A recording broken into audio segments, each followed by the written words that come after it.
Good afternoon, everybody. Hey, this is Tom Davis back, president of Total Sports Recruiting. And I'm getting back into my fall element in Pittsburgh here because I can't get outside as much. So starting my interview series back up. And today I'm so happy to have Sarah Johnston on today. And Sarah's from up outside of Cleveland. We won't say anything about that, Sarah. I mean that's on you now. You know how Cleveland and Pittsburgh are. But Yep.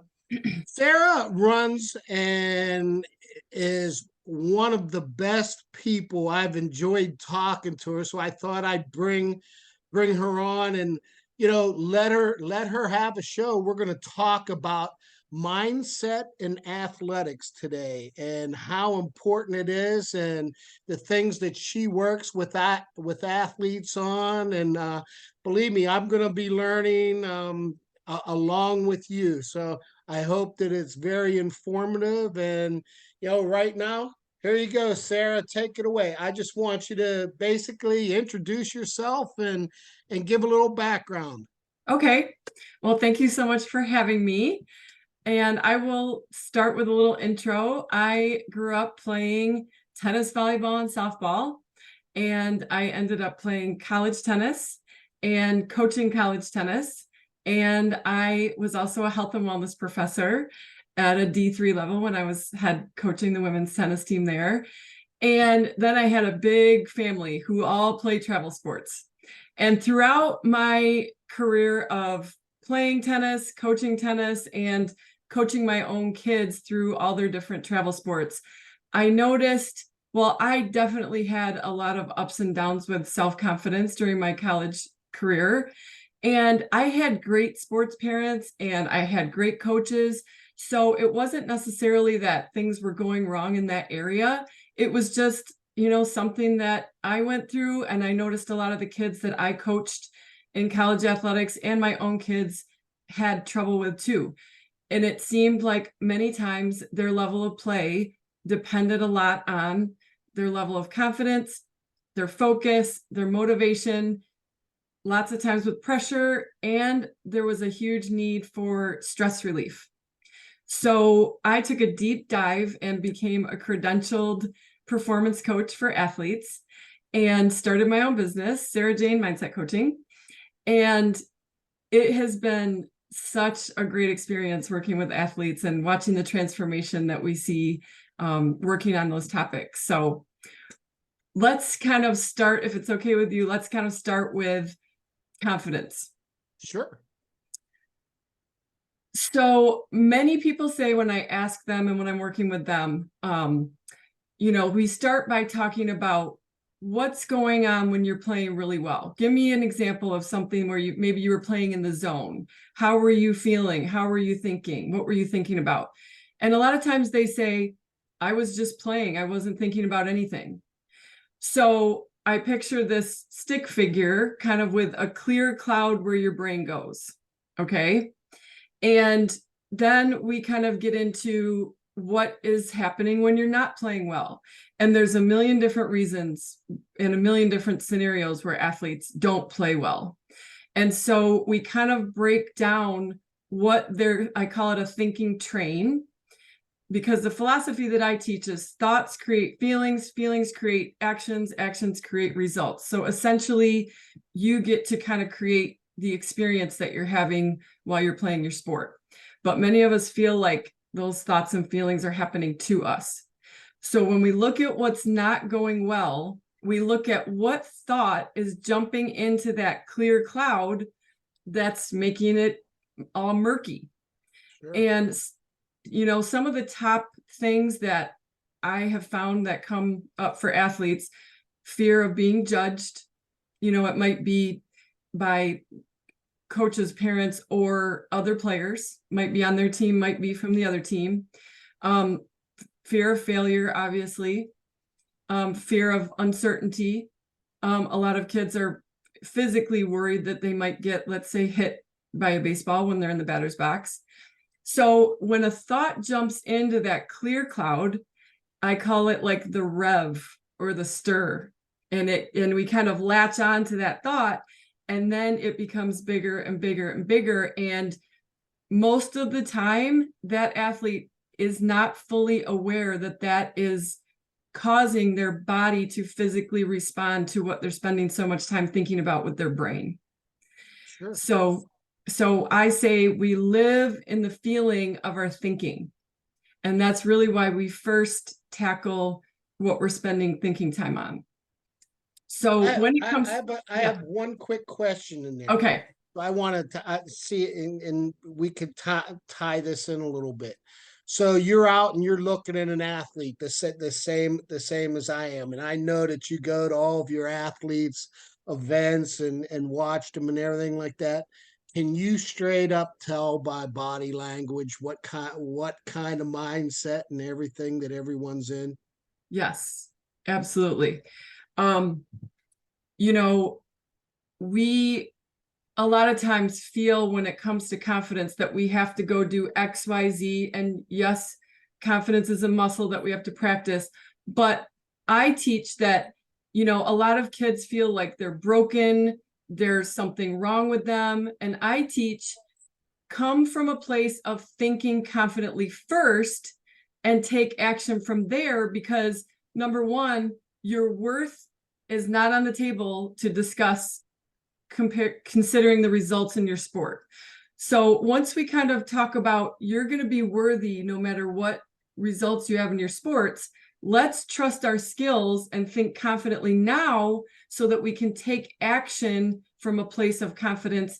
The action that they take is totally different than thinking I have to go do this and this and this before I play at my peak and before I feel worthy for the people around me. You know what I mean? Okay. Yep. Now, question going in here too. To get them, you're talking about, positive thinking and knowing their worth. Hey, you know what? I've been here before and I've been hitting, 750. So I know that it's there. There's nothing broken down with me and everything. How do you how do you sit there and take them from that broken down stage and then get them to be back in there? Because I've shared numerous times, and you and I have talked, and when I'm teaching hitting, one yeah, I'm a little bit old school, but I also know that major league, minor league hitting instructors are a lot like mindset coaches. Number one, these guys can all do it and all Right. that. Now, what it is just like you're saying. Number one, your head's not right there Yes. right now. So what do I got to do to get you from that broken down stage back up into the person that we the athlete we know that you are? Yeah. Number one, we have to figure out what thinking train is taking you away from your peak. So like I said, that might be under the umbrella of, let's say it's pressure. They might be playing great at practice, but in the game, they can't play. Well, that thought is jumping in, at practice, they're thinking this is fun. And now in the game, they're like, now this matters. So once we pinpoint they're spending so much time on now this matters and that's not helpful for me, we say, is this thought train helpful for you right now? And I say noticing is your superpower. So you're going to start to become self-aware enough to know, oh, that thought train isn't helping me perform at my peak. What thought train does help me perform at my peak? If they're new to the self-talk idea, we start a lot of times with trust your training, trust your skills, which side note that also comes in where they have to make sure they've done the training so that when they do get under pressure, they feel that they can rely on it, because we want to give them all the support that they need to know that they can trust their skills in the moment to be able to perform. And then we can talk too soon about what to do post error. So if they do have a strikeout, what I take players through is what's called feel, manage, release. So I'm not the mindset coach that coaches all flowers and rainbows. I tell the kids that 50% of the time in life and baseball, things are not going to go your way. They're not going to go your way with your teammates, sometimes your coaches, sometimes, you might show up and play the first seed in your first game of a tournament. So all these things that we can't control, we want to be able to so let's go back to post strikeout. They want to feel quickly. They're going to learn to feel quickly. That is outside of my control now. I'm going to manage it and release it. Some players like to use a breath to exhale it out, and some players like to physically kind of hit a reset button. So different players like to do different things. But leading up to, let's say someone's nervous in the box, leading up to hitting, they're going to manage their thought train to what's most helpful. And post error, they're going to have a plan to release the error and have a really good reset. So I think that, when something happens in the middle of a competition, they just don't have a plan for how to manage it right now. Most of the time, they don't know why they're not confident. And most of the time, they don't know what to do to get back to feeling better after they make an error. Sure. So that's been really, really helpful for players. And a lot of times they say, when I'm playing at my peak, my self-confidence feels like it's at an 8 or 9. And then when I make an error, it drops to like a 2 or 3. So there's no way they're going to be playing consistently when their self-belief drops down to a 3 after an error. And so once we kind of go through, even when you make an error, that doesn't mean that your skills are on Mars now. Your skills are still here. You have to trust yourself and trust that your skills are still there. Trust that your confidence is still there. Manage and release the error to feel better and play better sooner. Cool. Now I want to go. Okay, so say I've given you a couple players, and you and I, we talk, and we always talk about situations. I know that you used to like to listen to me about my players and some reactions and stuff like that. And I believe me, I'm an accountability guy and all my whole thing, but it's more with mental stuff. Physical errors are going to happen. It's just that the Right. law of the land and everything else like that. Like when you have a new client, okay, number one, you're in it just like a coach and everything. You have to gain their respect and build that relationship with them, so that that big word, Yeah. pardon me, comes in. How do you sit us down, and like the first time that you're going to talk to a kid, and talk about how do you get them to sit there and follow and trust everything that you're giving them? Well, I always do a free intake call with players and parents, and they kind of get to decide what's best for their family, whether parents sit in on it or not. And when I do first meetings with players, they could be anywhere from having tons of trouble in their sport to things are going fine and they just want to level up.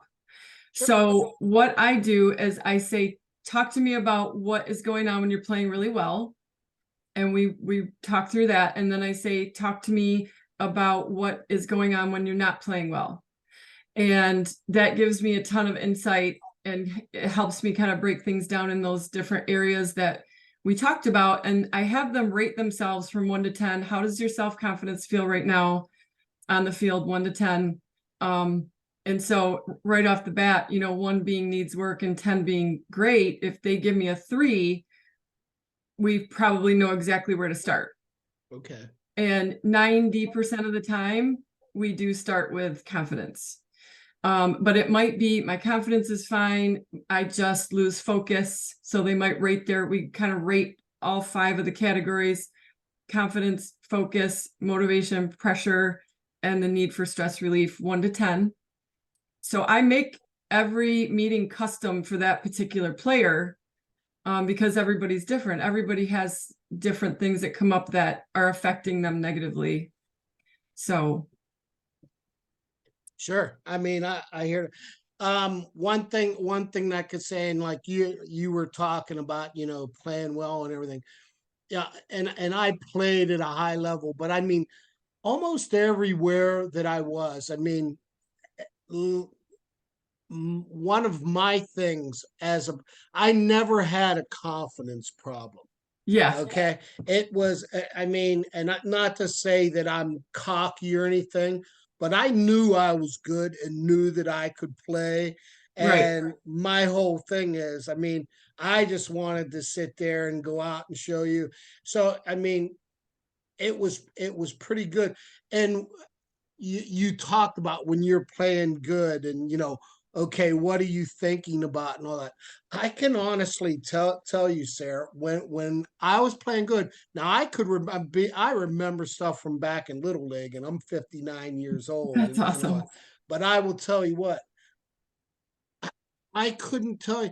I couldn't tell you what I was thinking about the game. My focus was so much on the game and everything that, I couldn't tell you what this person is. And there's people that, they could almost Navy SEAL you and sit there and tell you what's going on all around the field and everything like that. So I mean, it's like entirely different. Um, It's definitely a different world that our youth is playing in right now. They have different reasons for their current pressure and anxiety. And I definitely see, kids in general are having more anxiety at school and life, and it's obviously also in sports. So it is a different world. And it is, my thing is good. In your professional opinion, why do you think that is? What I mean, everybody tells me, well, kids are no different. Everything, the environments are a lot different. the environments are different. There's different variables. I mean, obviously, we just think about how travel ball has evolved, and my boys grew up playing travel ball. I have a 15-year-old pitcher, and my oldest son, who plays college football now, was a catcher up until college. So, I've been in that world as a parent and a coach for 15 years, and it has changed drastically just since I was here. So, the kids got younger and younger and younger playing, and there's lots more pressure. There's lots of parents coaching. So You the think dynamics, you think that pressure? I mean, when I was a kid, we played Notre. You played little league, and you might play in tournaments like I'd play all around Pittsburgh in tournaments. I never right? traveled, out to Arizona, Georgia, or anything. But I mean, it was really good. But I mean, there was like no pressure in it. Do you Right. think that pressure starts way younger? And do you think that impacts with it starting younger, it follows kids up as they age? Yeah, and I think that the variables that are going on in the world just add a different type of pressure to our youth. So they are going through different things than we went through as kids, and the way they cope and we cope is different now. So we're just gonna kind of address things the way that we have found works best currently, so we can try to help them out as much as they can. And one thing that I've found helps immensely with kids that are going through pressures and anxieties is working on some deep breathing. I have kiddos that use 3 to 5 minutes of deep breathing before bed, when they get up in the morning, before warm up. And then that helps them to practice kind of use that breath out if they need to manage and release an error. And so I say, what happened when you practiced your deep breathing last night? They said, I fell asleep.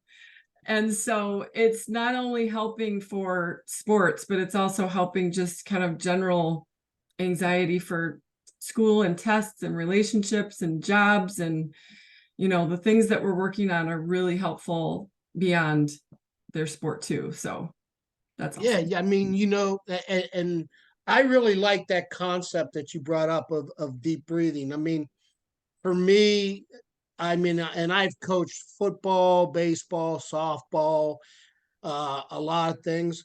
I would always talk to my players, and I'm like, you know what, breathe, breathe. I mean, my baseball players, and I'm like, you have your routine at the plate, and I always use like a today player like JD Martinez.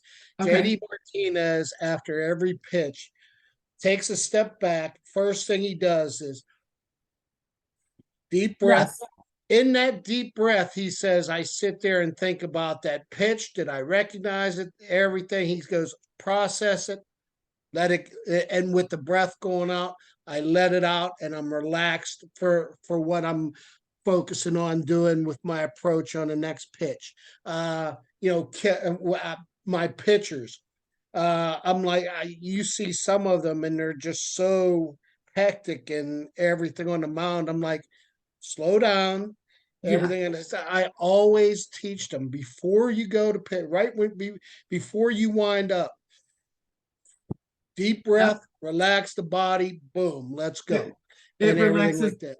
It 100% physically relaxes your body. It calms your nervous system down, and it calms your thinking because it keeps you present and thinking about your focusing on your breath instead of, what we do as humans. We're always going to have negative thoughts that come up. That's how our brain is wired. What we do is make up stories about what could go wrong in the future, and we spend a lot of time on what went wrong in the past. And that is not going to help us in the moment throw our best pitch or whatever Sure. you're trying to do. So in the program that I created, we do a 3-step weekly plan. And the first step is always about our self-talk related to whatever topic: confidence, focus, pressure. The second step is, what are we doing really well with our mechanics that we want to focus on? Because I feel like when they're spending time on what they're doing really well, of course we want to tweak what's going wrong, but Sure. when they're focusing on what they're doing well, that's what's sitting in their brain the most. Okay, trust my training, arm slap back. And then, what are we call them performance statements. What are those statements that are readily available and new habits to spend time on in your thought bubble that are going to help you reach your peak, and that you're spending time on when you're doing well? If you get back to that point where you're just playing without thinking, perfect. But what we're really doing is giving our mind a job to do, so it doesn't automatically go to the negative. Sure. Trust my skills. So I'll ask the player, what are you doing really well when you're fielding well? Well, my timing's good. What are you doing well when you're hitting well? I trust my instincts. And I use the word trust all the time because it's the opposite of worried and stressed. A lot of people think happy is the opposite of worried and stressed, but it's actually trusting your rhythm, trusting your timing, trusting your instincts. And that's very calming for players when they remind themselves of those things. You said something this interesting, and I don't know. You're probably going to look at me funny. When things are going bad, can you be happy? I don't think the goal is to be happy. I think the goal is to be present. Because, happy is really relative. I mean, Okay. we want to know how to bring ourselves back to that present moment to be able to compete at our best for those circumstances. So one of the definitions that I use for self-belief is always trusting your worth and skills no matter what external circumstances are going on. So another thing we do is talk a lot about what we can and can't control. And so once, a player says out loud, I can't control the umpire's calls, then we start to tackle and break down how much thinking time are you spending on the umpire's calls after your strikeout? You know, I was just going to say that's got to be it with things the way that they are. You could probably have a heck of a session with me on that. But I will tell you what, and I know it just bothers them. That one thing, baseball wise, right there, is that huge. no, you know what? And they're like, I don't have any control. He has control over it. And they look at that, and I'm like, no. I said, what you're doing is twisting a positive into a negative like that. And we just know that we can't play better until we feel better. So if we're hanging on to that, we don't feel good enough to play at our peak soon enough to go make the next play. And you know what happens? You get in the dugout and it starts to trickle onto everybody else on the team if that person's hanging on to that strikeout. And then it starts to go all kinds of bad. So if every person can take accountability, I know you like that word, for themselves and managing their thought train and managing how they can get to the point of feeling better and performing better quicker, you know, we take away kind of all the excuses and we say thoughts and feelings don't happen to you. You get to stand in your power and choose them. You get to ultimately make a choice how you react. You ultimately get to make a choice with all the choices that you're making, whether to throw the bat or not. And the attitude and your attitude and effort. So those are the 4 things we talk about. You can control: attitude, effort, choices, and reactions. Okay. So those are big. So I want to kind of hit here. You were talking about some of the outside influencers, as I'll call them, that can that really get into kids, and like we were saying earlier, it's just way entirely different today. So players, coaches, umpires, parents, Yes. everything like that. So players, parents, coaches, umpires. So there's 4 people right there. Of those 4 people, and I know that you've dealt with many people, what would be the number one negative influencer out of the 4 people? I would say parents. Why so? I would say parents, because most kids base their value and worth on their outcome because they want their parents to be proud of them. So they put so much pressure on themselves. And I do work with parents also in supporting their athlete's confidence journey. And I talk with the athlete about, what is your thought train related to your parents? And we talk about, if they're spending a lot of time on, I don't know if I'm playing good enough for my dad to be proud of me. We talk about, okay, let's question that thought train. Do you think that that's really true when we really look at it and break it down? Well, most of the time it's, well, no, I know my dad loves me and I know my dad wants the best for me. Okay. So if that thought train is not helpful for you in the moments when you're trying to compete, I want you to remind yourself that I get to spend time on thinking that I know helps me perform at my peak. I'm going to remind myself to trust my training.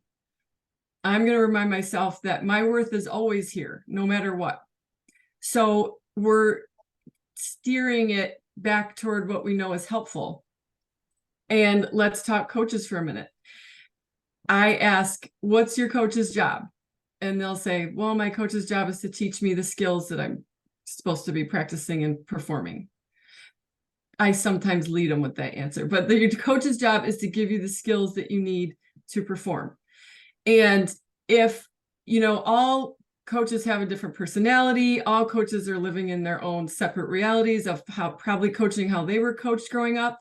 And it might not vibe with your personality, but that doesn't take away from the fact that you need to follow your coach's directions and you need to follow through with the skills that your coach is trying to get you to do.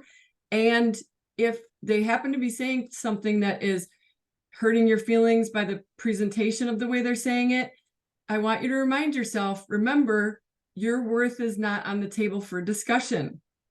So, when we take that out of the equation, the self-esteem and confidence issue, it brings it down a lot, because we're saying you're okay. If your coach screams at you, he's probably just doing that because that's how he coaches. It's probably not personal.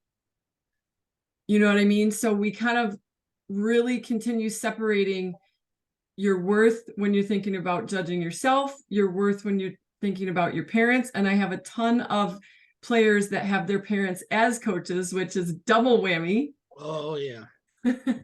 Yeah, there's so much more of that now. I mean, I could, going back, and I can never, I don't think I've ever played for a person that, their son played on our team or anything. Yeah. It was always, they were that outside influence on us. And it's funny in how you say that, like you were talking.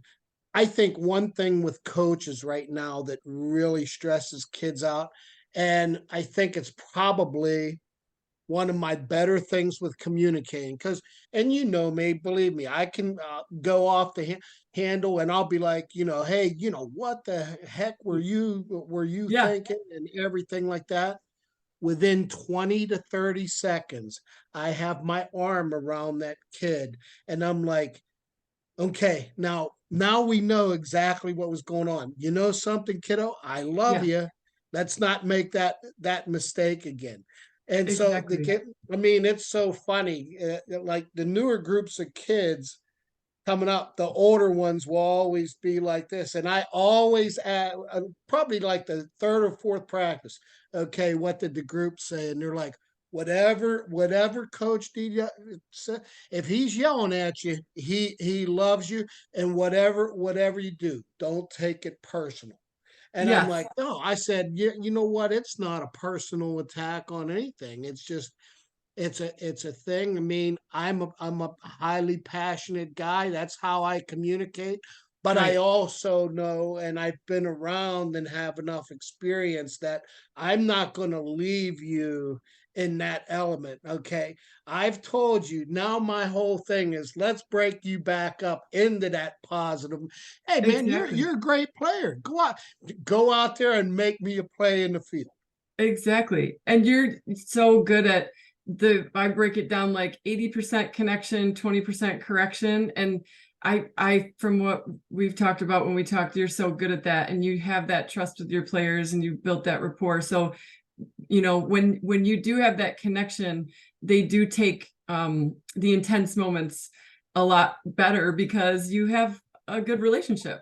So, Let's put it this way, and that 80-20, and I'll put it this way.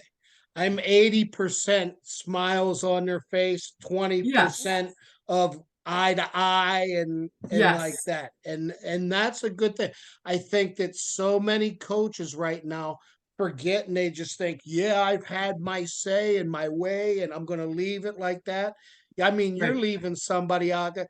You're creating that negative mindset for that kid. Exactly. Because remember, the philosophy we started with was thoughts create feelings, feelings create your experience. So, when you can, I put it on the athlete to create their own experience. Sure. But when you can add to that as a coach and help them to feel secure and help them to feel the excitement of all their potential, they'll run through brick walls for you when you can get that done. So it's Sure. it's I've really, had I've had some groups like that weren't the most talented, but I'll tell you what, they were that mentally tough, scrappy. And I'm going to yeah, tell you what, people hated to play those teams when I had ex- them. I've had much more talented teams that didn't get the absolute results that they did. And yeah, that's good. So we've hit on parents. We've hit on coaches.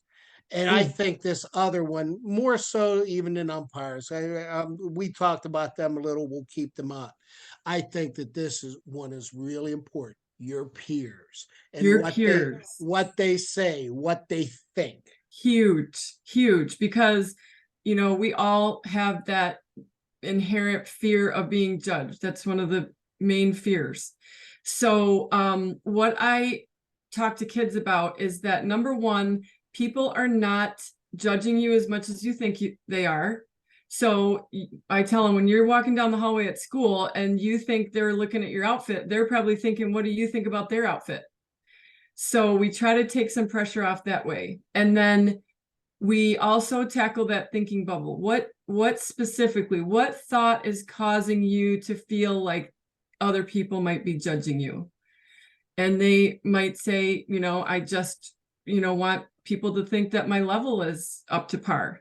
Okay, well, what can we do to make you feel like your level is up to par for the level that you're playing at? Let's make our weekly plan and get to work, so that when you do go practice and when you do go play, you can say, I trust my skills. I know my worth is here no matter what. This is what I'm working on. We really train that thought bubble to be supportive through Okay. that process. So That's awesome.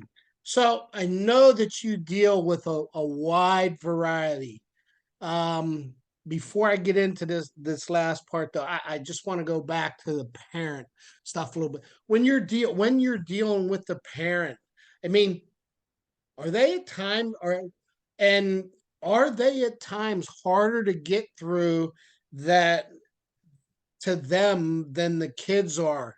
You know what I'm saying? Is it uh, harder for them to see what's going on than what the kids are seeing?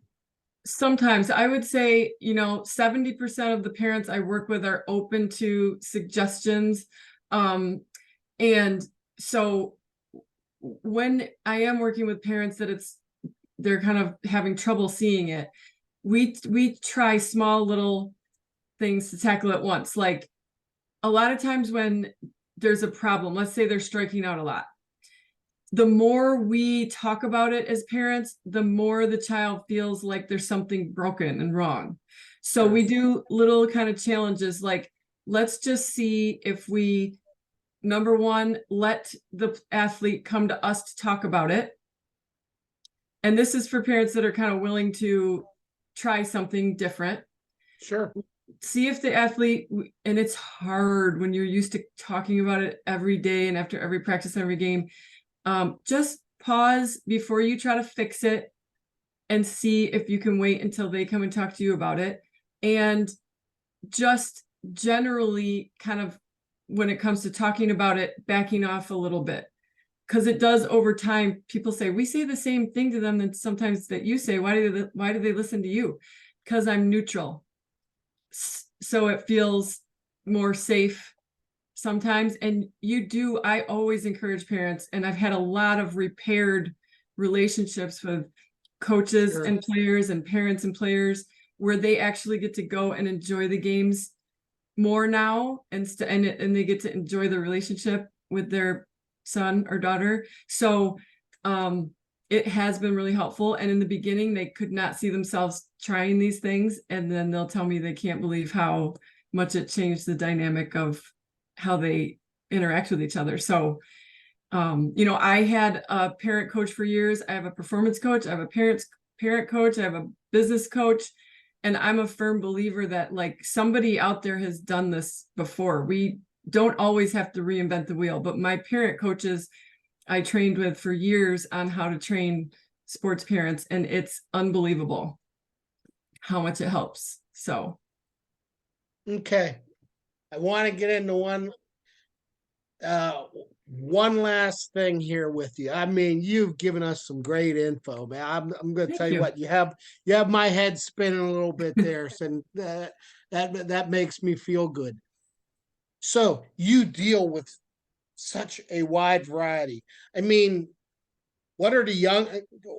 Just real quick, what are the youngest kids that you'll start to work with, age 8 years wise? old. Okay, 8 years old, and I know that you go up and you work with athletes beyond college and everything Yes. else like that. Okay, so taking one of the high up athletes and everything like that, and they come in, and they're usually probably going to be really they've probably initiated and gotten a hold of you and said, okay, I know, you know what, my head's giving me trouble, Yes. let's fix it and everything. What is it, what qualities do you see and those minor major leaguers, or big time college football players, ladies, basketball, softball? What qualities do they have?